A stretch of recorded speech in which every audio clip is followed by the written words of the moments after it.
Hey, this is John from Distressed Mullet. We're Riviera Paddlesurf with their newest team rider, Ryan Helm. Welcome to Riviera. How long has it been so far? Actually getting ready to sign the contract today, so. Minutes, right before the Battle of the Paddle. So tell me, they're spraying your board. What's your new board like? Spraying the board looks amazing. It was just more than I could expect, you know. You get with a new company and you never know where they're at, and they actually kind of had some ideas that I was looking to do in the future, so it's like we're on the same page. So I'm looking forward to testing it out. What kind of strategies do you have going into this weekend?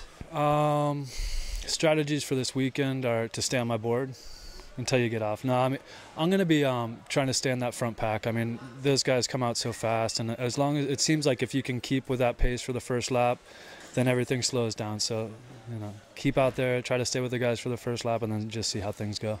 Yeah, how much luck plays into this with the sets coming through? That's why you want to stay with those guys. It seems like if they get away from you and they get one of those waves, it can kind of change the whole thing, and then you're playing catch up the rest of the event. So you really want to try to stay with the waves, and yeah. You know, there's not enough said about having clean runs because, boy, it sounds like some of these buoy turns and some of these sets come through and people get tied up. I mean, what's your experience with some of that stuff? You know, I've only done this event one time, and last year I had a pretty clean race. I mean, up until the very end, I had one fall, like, actually coming into the beach at the end.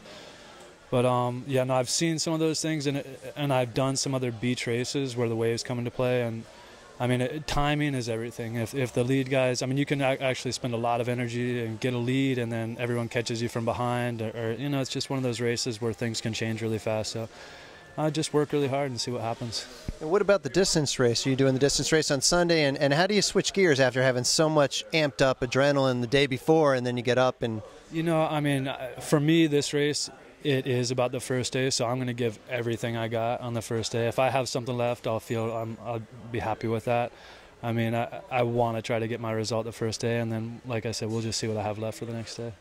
Sounds great. Now, what about what kind of modifications, or what are you looking for in this board? What you were saying, they were sort of in the same headspace as you were when they were designing this. I mean, we've been working on lowering the volume and where you're standing. So, I mean, it's kind of a canoe situation, but this one, the water actually, they lowered the volume, but they don't have the full, I don't know, it's sunk in like a canoe. So the water actually just comes out. We don't have any funnels coming out of the board to get the water out. So it looks like the water will release a lot faster, so we won't be carrying water, especially in waves. We were having some problem with water getting in those channels that you have on the deck of the board and kind of just slowing you down. So this looks like the water is just going to come out, and it looks like it'll surf really well. So that's a nice thing to have for the BOP. Well, good luck and congratulations on signing with Riviera, and we'll see you on Saturday. Thank you so much for your time.